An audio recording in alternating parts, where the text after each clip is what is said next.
Alors, qui va allumer la vasque? Parce que ça, c'est une vraie question. Alors, moi, j'en ai assez, parce que j'essaye de préparer ces émissions sérieusement. Et je vais dire aux téléspectateurs la vie rude que j'ai parfois. Ah non, c'est pas juste. À 7h22, j'ai envoyé à mes amis une question. Amis, qui pour allumer la vasque? Vous avez 90 minutes pour trouver un nom, je vous interrogerai en début d'émission. Voilà, et je le dis vraiment aux gens avec qui... voilà les réponses que j'ai reçues. André Valigny, Brigitte Macron. C'est sérieux? Non, mais Mais oui, mais écoutez, franchement... Bon, Joseph Mazescaron, Sandrine Rousseau, c'est sérieux de répondre ça? La flemme olympique. Bon, Eugénie, je ne dirais pas le nom que vous avez dit, et Georges Fenech, vous avez dit Jacques Vendroux. Écoutez, franchement... J'aime beaucoup Jacques Vendroux. Bon, et vous avez dit après la flemme olympique. Oui. Voilà. Maintenant, je peux répondre à la question. Je suis bon. C'est dur comme sujet. Moi, je me suis creusé la tête. À la question. Moi, je note que j'ai pas le texto. Bah oui, mais parce que vous étiez en plateau, je sais que vous avez du mal à faire deux choses à la fois. En fait, ils souhaitent pas qu'on réponde à la question. Bon, dites qui? Ah, moi, j'ai aucune hésitation. Si c'est pas Tony Riner, non, pardon, il s'appelle pas Tony Riner, il s'appelle Teddy Riner. Ou Tony Parker à la non, pardon. Mais C'est Tony comme Riner, Zizou, je connais Zazie. Non, je prendrais. Non, pardon. Ah, vous êtes un judoka, vous.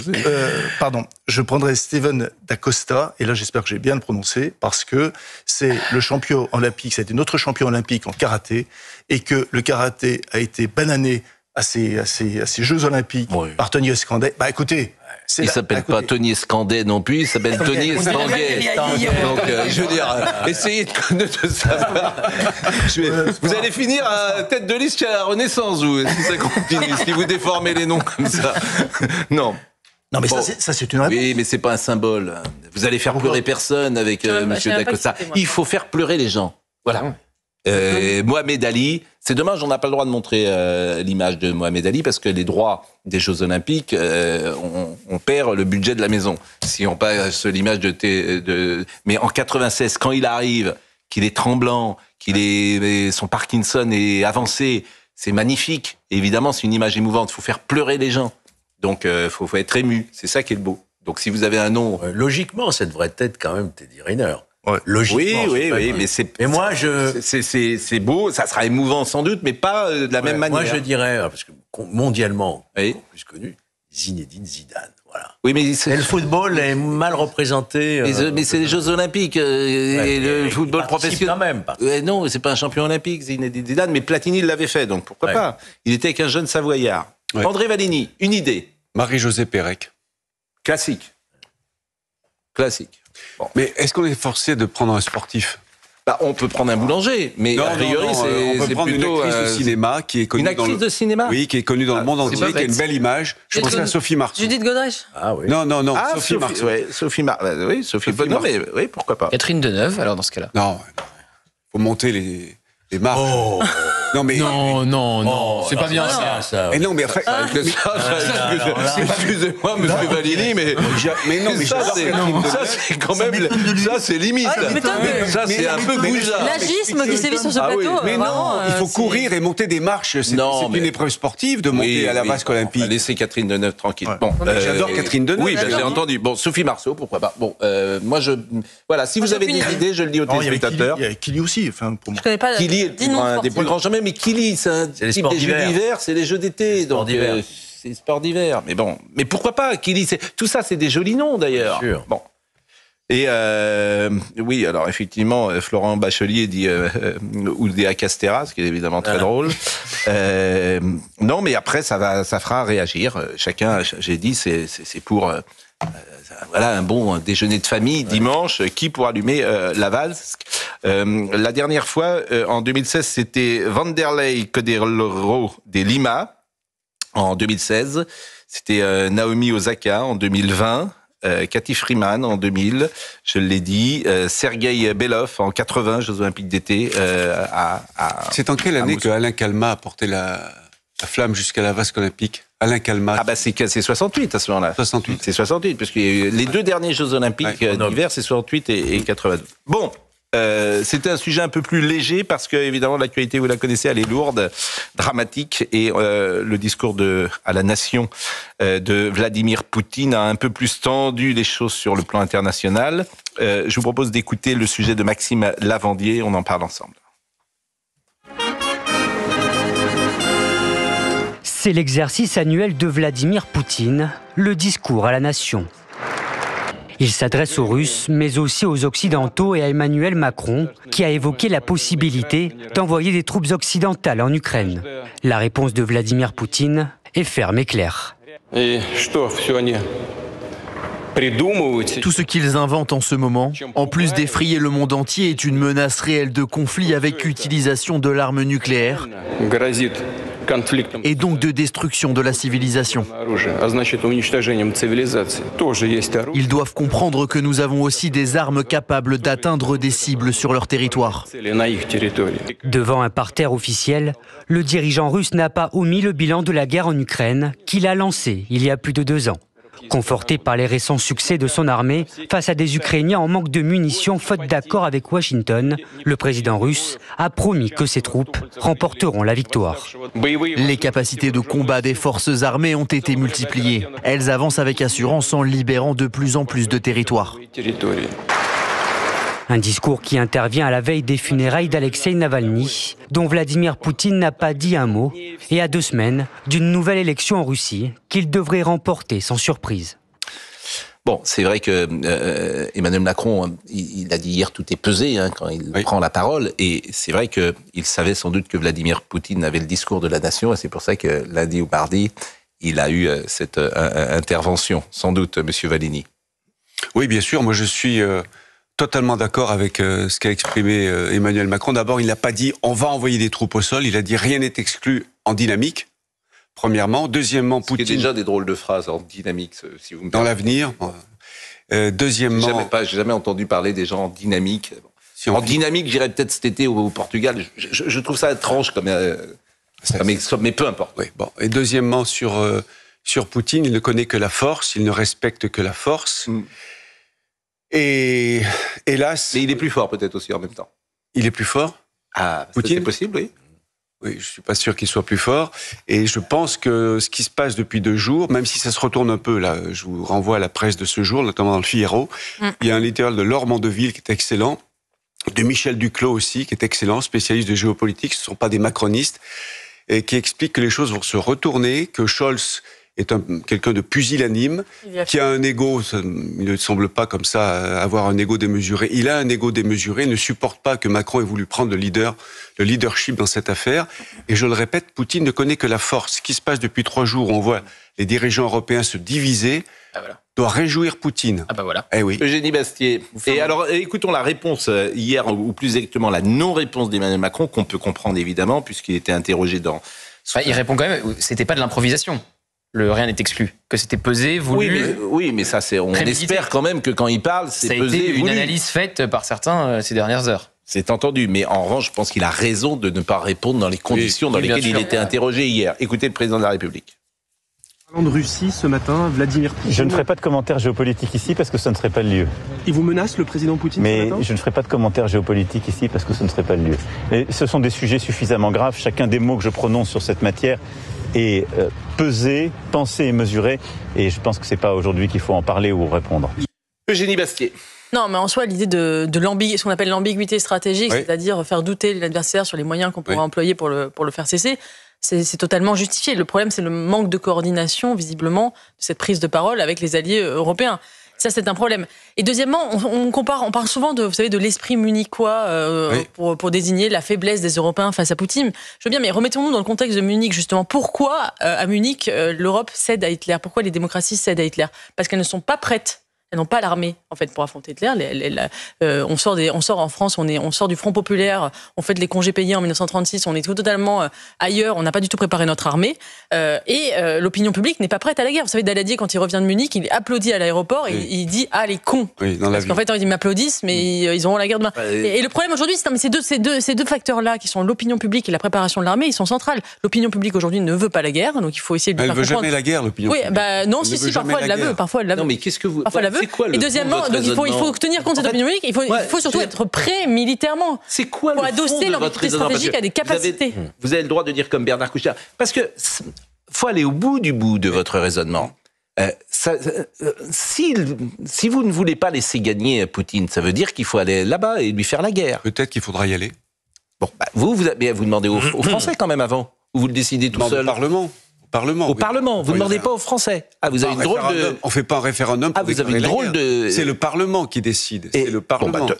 C'est le Parlement. Sur des questions aussi graves, pardonnez-moi, de ne pas être tout à fait d'accord avec vous. Vous voyez? Parce que il n'y a pas eu de référendum pour entrer en guerre organisé en France. Non, mais je veux dire, c'est une guerre quand même en dehors du sol de France. Les autres guerres, elles étaient sur le territoire. Elles pouvaient se passer sur notre territoire. C'est compliqué que je sache. Moi, je veux bien qu'on interroge les Français pour leur demander si la France doit aller se battre pour sauver l'Ukraine. Je veux bien. On l'a fait pour le Mali. Mais je veux bien. Mais c'est pas autre chose. On envoie les forces armées. Enfin, André Valigny, vous êtes sérieux? Enfin, vous êtes sérieux? Vous comparez le Mali et la réponse possible. On a envoyé les troupes au Mali, dans d'autres pays d'Afrique, qui sont demandés au peuple s'il était d'accord. Mais enfin, ça n'a rien à voir, André Valigny. Là, vous avez quelqu'un qui vous dit si vous mettez un soldat de l'OTAN sur mon sol, je déclenche la 3e guerre mondiale. Alors, ça n'a rien à voir. Justement, je suis d'accord avec vous. Je pense que ce conflit en Ukraine est beaucoup plus existentiel pour nous que ne l'était l'affaire du Mali. Oui, non, moi, je confirme. On peut parler?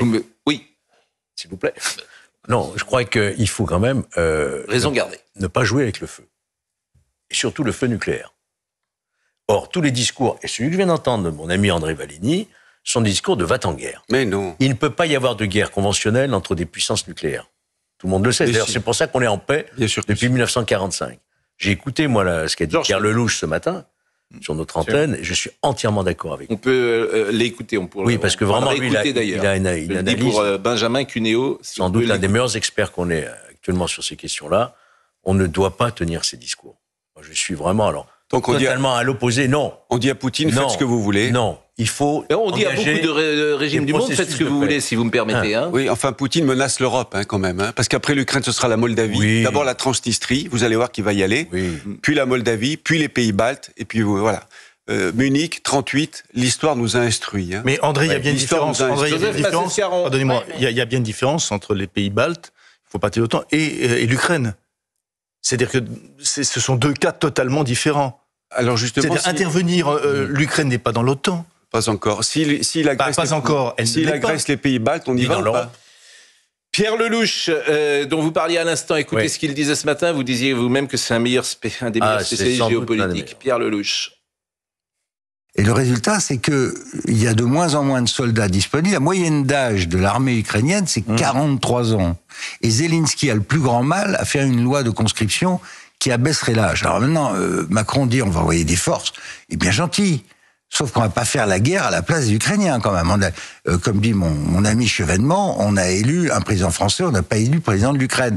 Donc il y a un moment où il faut essayer de reprendre le contrôle des choses. Ce sont des choses graves. L'intérêt de la France, c'est la stabilité en Europe. Il faut en terminer avec cette guerre. Je suis pas trop sûr que l'escalade soit la bonne solution. Entièrement d'accord. Donc on laisse Poutine faire ce qu'il a envie de faire. Non, il faut faire jouer la diplomatie à nouveau. Il ne marche pas avec Poutine, la diplomatie. Il ne connaît que la force. Mais donc, il ne respecte donc il faut déclencher le feu nucléaire contre M. Poutine. Bah si, non, pas le feu nucléaire. Ça s'appelle comme ça. Écoutez, je suis désolé. Ne déclenchera le feu nucléaire. Mais enfin, plus Poutine que quelqu'un d'autre. Surtout, on n'a pas les capacités. Je vous assure, je m'inquiète si vous êtes dirigeant des armées. Surtout, parce qu'avec votre raisonnement, oui, effectivement. Michel Duclos ce matin dans le Figaro. Michel, je vous écoute, vous, j'entends ce que vous dites. Oui. Je peux effectivement, comme mon ami Georges Fenech, entendre chez vous un discours de va-t-en-guerre. Oui. Je peux. Encore une fois, vous dites 38 Munich. Si on a reculé en 38, c'est qu'on n'était pas prêt militairement aussi. Il faut le rappeler. Il ne faut pas souvent se dire c'est la faute de Daladier, c'est la faute des dirigeants. Le peuple ne voulait pas rentrer en guerre. Nous n'avions pas les capacités. Mais d'ailleurs, on a perdu en 40, lamentablement, parce que notre armée n'était pas prête. Il faut le rappeler quand même. Donc la question, c'est ce qu'il faut, plutôt que de dire tenir des discours, c'est préparer notre armée aux guerres du futur. C'est injecter de l'argent dans la défense. C'est ce qu'on fait. C'est se préparer. Parce que là, même, nous n'avons pas les capacités d'envoyer. Je crois qu'on a les capacités d'envoyer 30 000 hommes. Mais 30 000 hommes face à l'armée russe, ce n'est pas assez. C'est ridicule. Vous avez vu sans doute ce qu'a déclaré Kaja Kallas, qui est la chef du gouvernement d'Estonie, qui va d'ailleurs dans votre sens. En ordonnant mon arrestation, Vladimir Poutine veut montrer qu'il ne considère pas vraiment l'Estonie comme un pays, mais une partie de l'empire russe. Vous verrez. Si on lui laisse l'Ukraine, il fera la même chose dans les pays baltes. Et puis peu à peu, on se retrouvera en guerre contre lui. Mais c'est pour ça qu'il faut le menacer. Il ne faut pas dire à l'avance Faites ce que vous voulez. Vous avez reconnu vous-même que la déclaration d'Emmanuel Macron à ce moment-là a divisé l'Europe et donc renforcé Poutine. Donc, ne serait-ce que là-dessus, c'était une erreur de faire cela comme ça. Macron a dit, après avoir réuni 20 chefs d'État et de gouvernement à Paris. Macron a dit il n'y a pas de consensus sur ce sujet. On peut aussi juger sévèrement. Eugénie Bastier. On peut aussi juger sévèrement Olaf Scholz, qui est quand même un allié.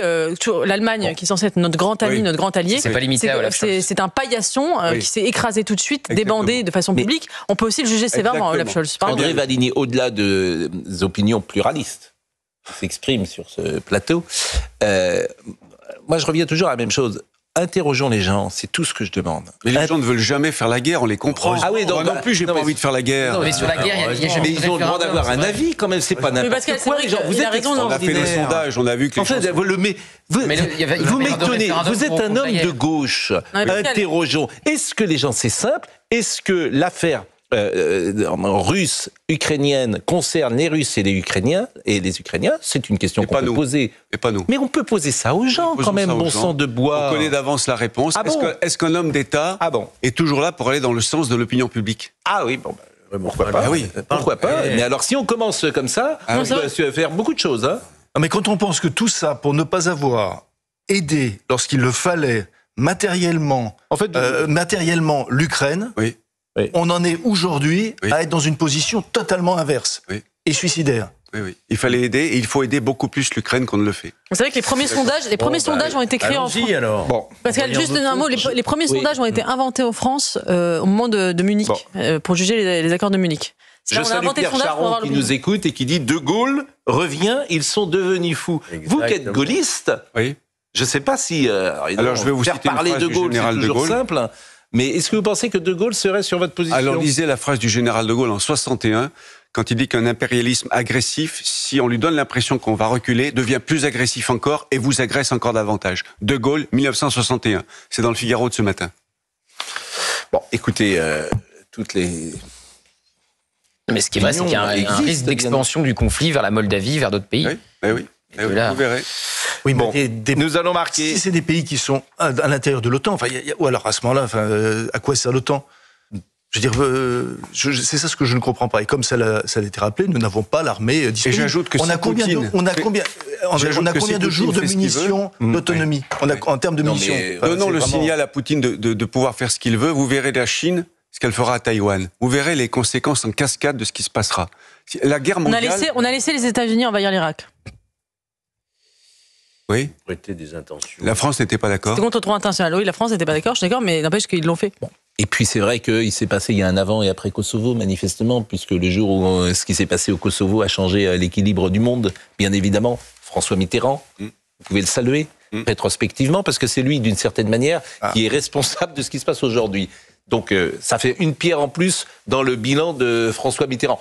Sans aucun accord des autres pays européens, il est rentré tout seul là-bas, etc. C'est formidable, je veux dire. Le bilan de François Mitterrand, il est magnifique, monsieur Berlini. Je parle pas du bilan de Mitterrand. Oui, mais on en est là, c'est lui aussi. Parce que en fait, c'est l'héritage du Kosovo.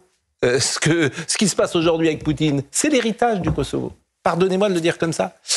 Europe 1 nous attend avec Thomas Hill. Absolument. Content de vous revoir, Pascal. Ah, mais oui, parce que là, j'ai le droit de faire mon métier ce matin.